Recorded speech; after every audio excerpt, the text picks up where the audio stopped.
Wesley Fofana confirms the Kieran Dewsbury-Hall move to Chelsea from Leicester City on Instagram. Classic 2024, correct? Then we find out not only the player is Micheal Golding that's going the other way, we also find out that it's only £5 million. And I'm going to explain to you why, because a lot of people have been asking me, hold on, are we getting bumped here? Then we need to take a look at the Euros and the Copa America, right? Cucurella knocks out my beloved Georgia. We've got Conor Gallagher and Palmer going through to the last 8. Enzo Fernandez gets an assist in 19 minutes and comes off the bench in a dead rubber game. And Moises Caicedo is racking up man of the match performances for fun at this moment in time. So they're the remaining Chelsea players in the tournament, Kendrick Piaz as well. But we will look at them, we'll talk about it, but we need to talk about the Dewsbury-Hall move and the Micheal Golding move. Why? A lot of people don't need to be too angry, because at the end of the day, what's it going to change? Let's get into it. All I ask from you is to hit the like button, because 1,000 likes go a massive way. And number 2, subscribe if you're new. Calm, cool, collected today. Let's get into it. Straight out the back, I want to explain what happened in yesterday's video. A lot of people in the comments below start saying, where are you getting your information from? It is unacceptable. It's not a 3-year deal. It is a 6-year deal. First of all, I actually care that the fact that you lot care so much. So thank you very much. Secondly, the fact that you lot are so attentive and you're calling me out means you proper care.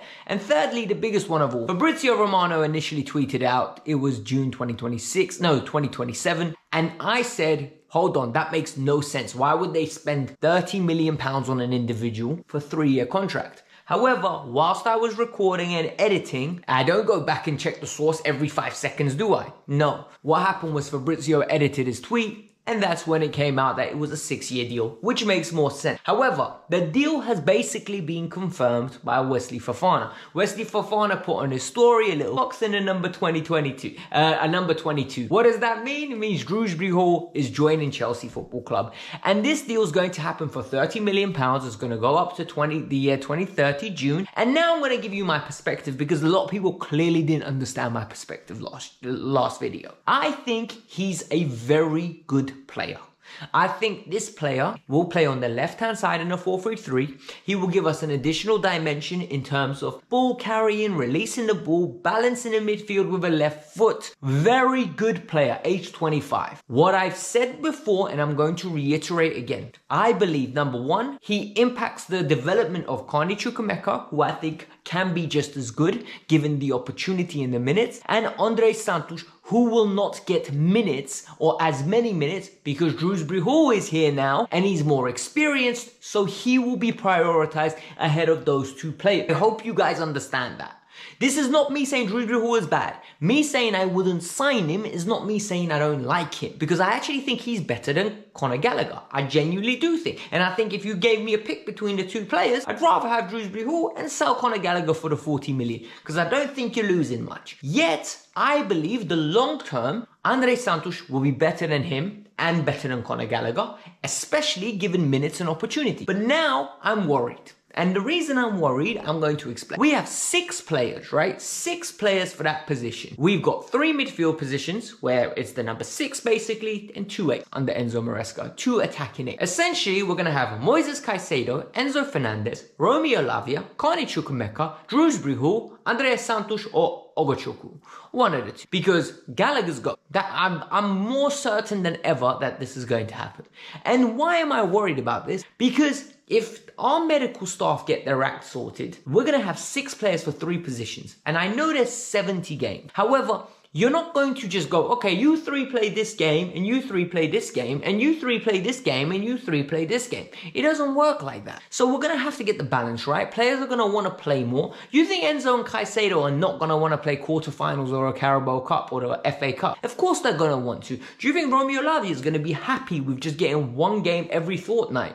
No. So for me, adding another individual into the mix essentially means one thing. Either Carney Chukwuemeka leaves this summer or he leaves next summer. Because next year, we've got Kendrick Piaz coming in who's going to have to play in one of the positions. So for me, this move is an interesting move. I think £30 million is an absolute steal for a player of this quality. However, it just creates more complications. But hey, I'm not Enzo Maresca, and Enzo Maresca can be the one to figure this out. So it is what it is. Let's get into the next story. The transfer window has taken a shape that I've been really worried about, because Kellerman that joined Chelsea from Aston Villa cost £19 million. However, we're getting $5 million for Micheal Golding. And a lot of people are going to say, make it make sense. And I totally agree with you, because Micheal Golding is a young individual that made his debut for Chelsea. Pochettino didn't really utilize him because, let's be honest, the guy's not stacked up the way Mauricio Pochettino likes his footballers. And more importantly, he's more of a technical star rather than a physical star.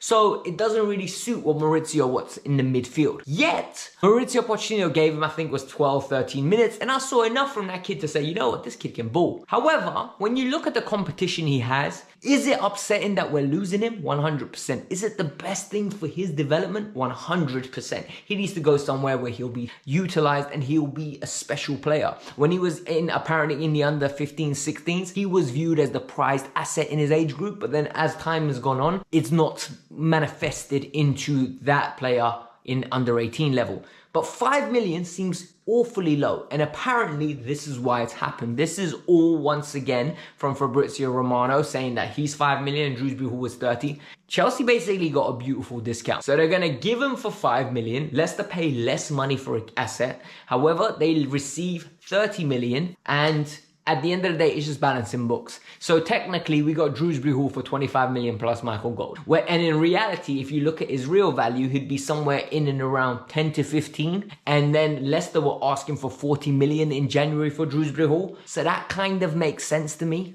Like, it's balancing the books in a way that's a bit creative. And sadly, this is what football's become. It's become a creative accounting show. So it is what it is. It's not for us to worry. He's going to go have a long, illustrious career, hopefully at Leicester City, and then move to a bigger club. But there is no buyback clause and there's no sell-on clause on this deal. But we are getting Dewsbury-Hall, and I am excited. I want to talk about England and Cole Palmer and Conor Gallagher first, then get into my heart being broken with Georgia going out because Cucurella and the crew absolutely dunked on us, and then talk about the Copa America quickly to round it up. However, with England, in my opinion, got away with one. When I tell you the epitome of snatch and grab for England, that was it. Because we were outplayed for 30 minutes in the first half. Then they decided to wake up a bit and try to get the ball and we do something. They couldn't. Second half, there was a little bit more urgency. There was a little bit more penetration in terms of like threading the ball through, but nothing was happening. Even like, if I'm being honest, when Cole Palmer came on, I don't think we were much better. I don't think we were much better when Ivan Toney came on.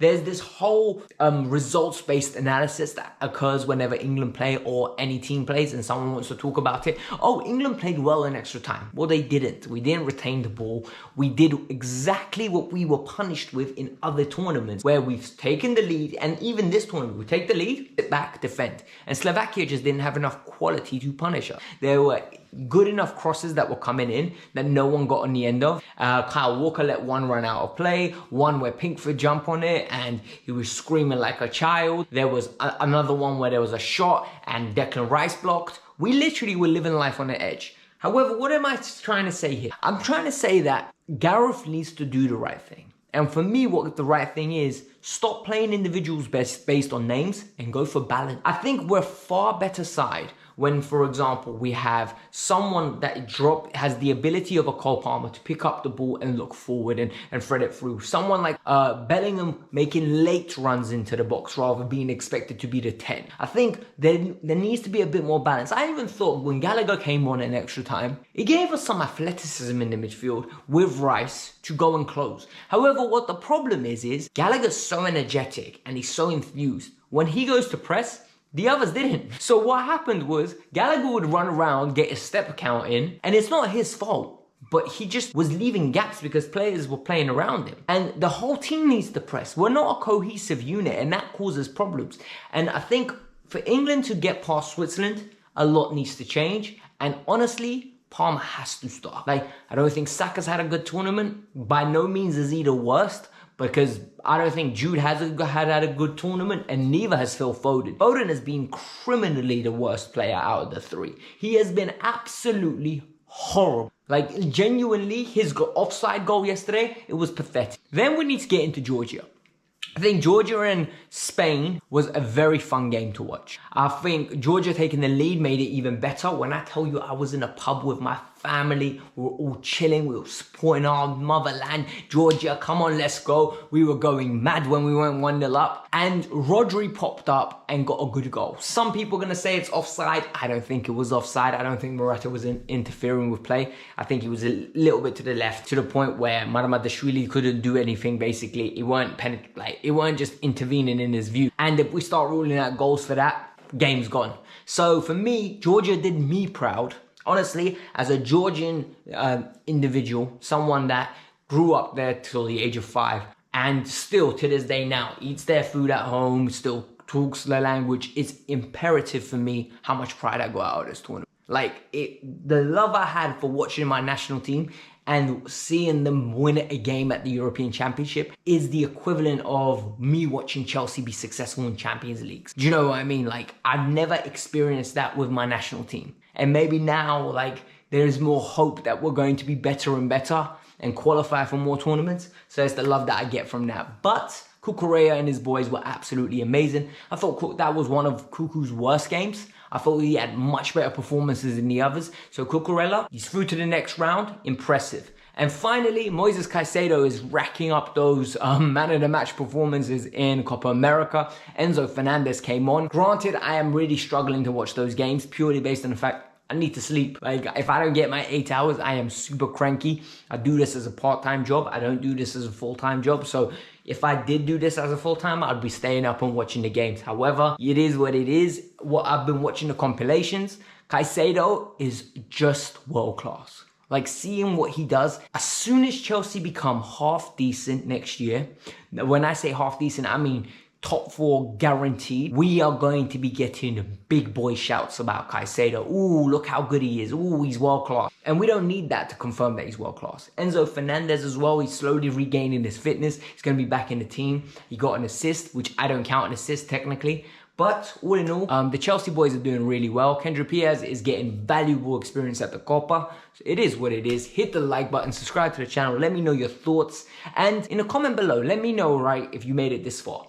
Who do you think out of the 4 of our players, so Ecuador, Argentina, England and Spain, has the best chance of winning their tournament? Personally, I think it's Spain with Cucurella. I think Spain are going to win the Euros, but that's just my opinion. To let me know yours in the comments below. Peace out, I'm out. Have a lovely day.